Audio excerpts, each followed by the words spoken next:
kulanti wanaagsan saaxiibayaal soo dhawaada qaybtan waxaan ku eegi doonaa magacaawis taliyaha ciidamada xoogga dalka Soomaaliyeed oo la filayo in madaxweyne Xasan Sheekh Maxamuud Sacda soo socdo ku dhawaaqayo iyo qofka loo magacaabayaba sidoo kale kulan xasaasi ah oo xalay filla Soomaaliya madaxweyne Xasan Sheekh Maxamuud oo kula qaatay saraakiisha ciidamada xoogga dalka Soomaaliyeed iyo kuwa booliiskaba ayaa madaxweyne Xasan Sheekh Maxamuud waxa gacan qaad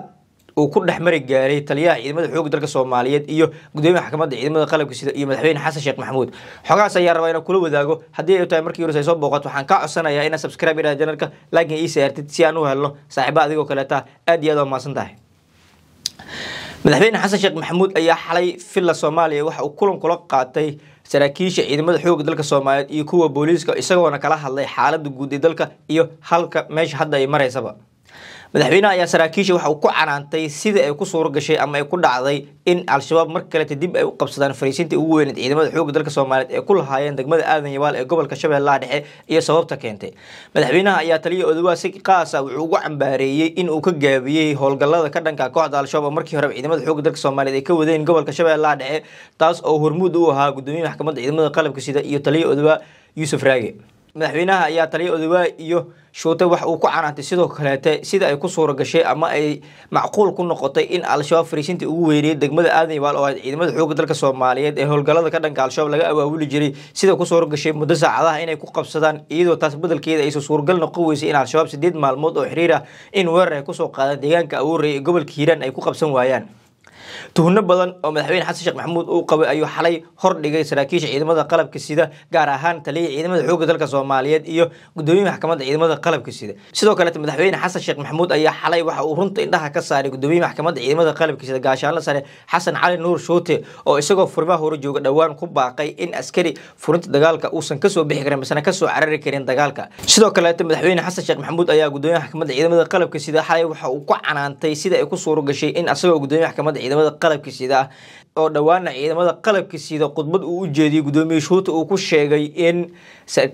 askari xoogga dalka Soomaaliyeed ka tirsan oo ku sugan farmaha hore dagaalka uusan dhabarka soo aadin karin cadawga isla markaana laga rabo in uu la dagaalamo askariga ka soo carana uu sheegay in maxkamad la soo taagi doono balse taas beddelkeeda Shoote ayaa asagoo farmaha hore dagaalka ku sugan waxa ay al-shabaab soo weerareen degmada Aadan Yabaal waxaana halkaasi guud ahaan bay isaga baxay ama isaga cararay gudoomiyaha maxkamadda ciidamada qalabka sida iyo taliye ciidamada xoogga dalka Soomaaliyeed madaxweyne Xasan Sheekh Maxamuud ayaana gudoomiyaha maxkamadda ciidamada wuxuu ku canaantay in isaga markiisa ay tahay in maxkamad la saaro bacdama uu ka soo cararay farmaha hore dagaalka hadda gudoomiyaha maxkamadda ciidamada qalabka sida iyo taliyaha ciidamada xoogga dalka Soomaaliyeed waxay ku sugan yihiin magaalada Muqdisho oo xalay kulan filla Soomaaliya ku dhexmaray madaxweyne Xasan Sheekh Maxamuud iyo saraakiisha ay qayb ka ahaayeen waxaana labadan nin xalay madaxweyne Xasan Sheekh Maxamuud uu canaantay si aad ah isagoona ku cambaareeyay in ay ka gaabayeen howlgalladii ka dhanka kooxda al-shabaab sidoo kale madaxweyne Xasan Sheekh Maxamuud ayaa sidoo kale xalay wuxuu saraakiisha ka qayb gashay kulankii looga hadlayay amniga caasimadda iyo guud ahaanba dalka wuxuu saraakiisha madaxweyne Xasan Sheekh Maxamuud xalay ku amray in guud ahaanba ay tahay saraakiisha in la baaro bacdama maalmihii la soo dhaafay ay soo baxayeen warar sheegaya in saraakiisha ciidamada xoogga dalka Soomaaliyeed iyo ciidamada qalabka sidaba ay al-shabaab ku dhex milmeen ayna tahay in la ogaado iyo in ay tahay in la baaro lana ogaado halka ay al-shabaab ka soo galeen ciidamada iyo cidda al-shabaabka ku dhex jirta ciidamada qalabka sida iyo saraakiishoodaba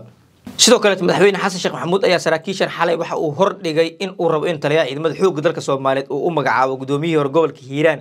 Cali Jeyti Ismaan haddana ah u qaabilsanaa madaxweynaha Jamhuuriyadda Federaalka Soomaaliya arrimaha macwiisleyda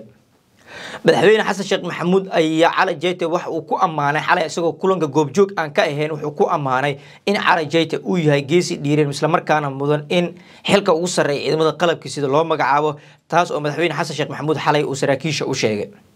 Cali Jeyti in loo magacaabo taliyaha ciidamada xoogga dalka Soomaaliyeed ayaa waxay imaanaysaa kadib markii ciidamada xoogga dalka Soomaaliyeed maalmihii la soo dhaafay laga qabsaday degmada Aadan Yabaal oo ahayd fariisintii ugu weyneed ciidamada xoogga dalka Soomaaliyeed halkaasna ay ku sugnaayeen gudoomiyaha maxkamadda ciidamada qalabka siday iyo taliye ciidamada xoogga dalka Soomaaliyeed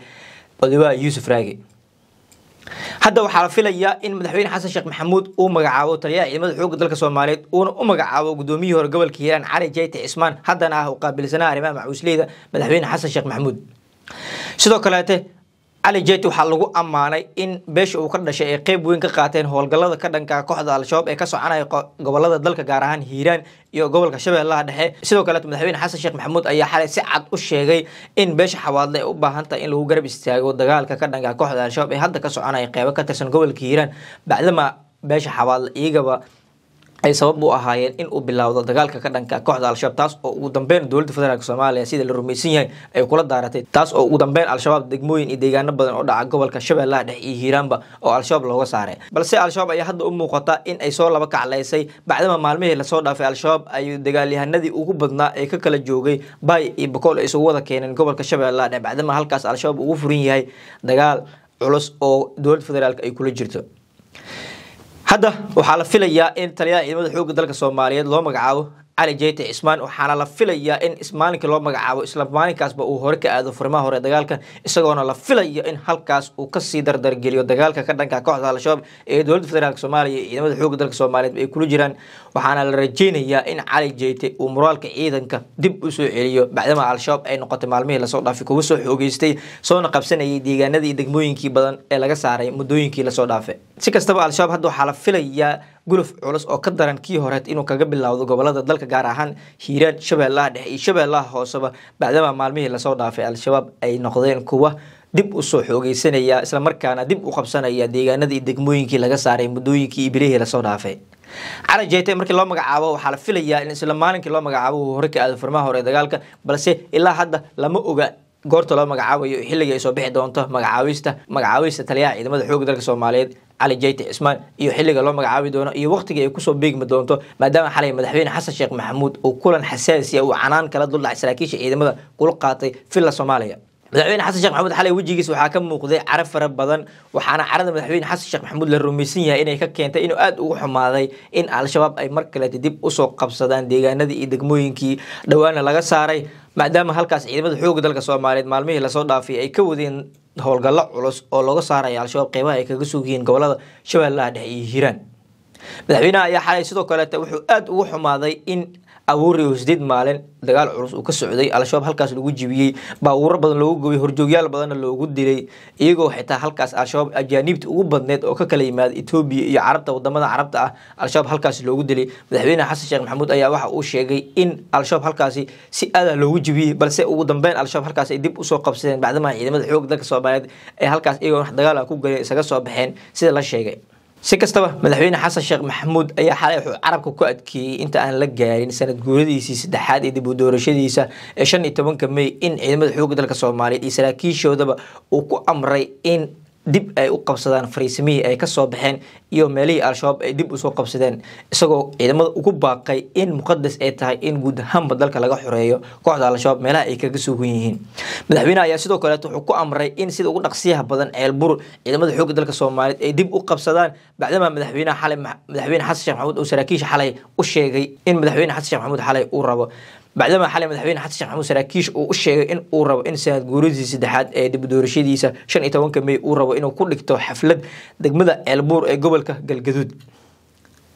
وهذا وحلا جبر دورية أوامرتان عصب وحالي مدحوين حسن شيخ محمود دول جاي سراكيش عيد حقوق دلك الصومالي إيه مجاويس تريا عيد حقوق دلك الصومالي سيدو كلاته قدومي محكمة عيد قلب كسي أي سنة حالي عنا لك دول دعي وحنا جري ورا الشيء يا إن أسجنا مركز أي كوسا وجهانته حلقة قادس تلقوا سمعني قدومي محكمة عيد قلب كسي بعد ما أسج وفرمه هو دجالك دي بقولش أسج عيد أسج يتريا عيد كبا أي كسمعين إيجو معلومي لصوت في كوسقنا دقمدا مقري قبل كهيران هذا أنت إلى سوق حكا عصنا هنا سبسكرايب على جنك لايك نسار سير شير جريسيد لايك إنه حكا عاونا برنامج كإنه ميل دير جارو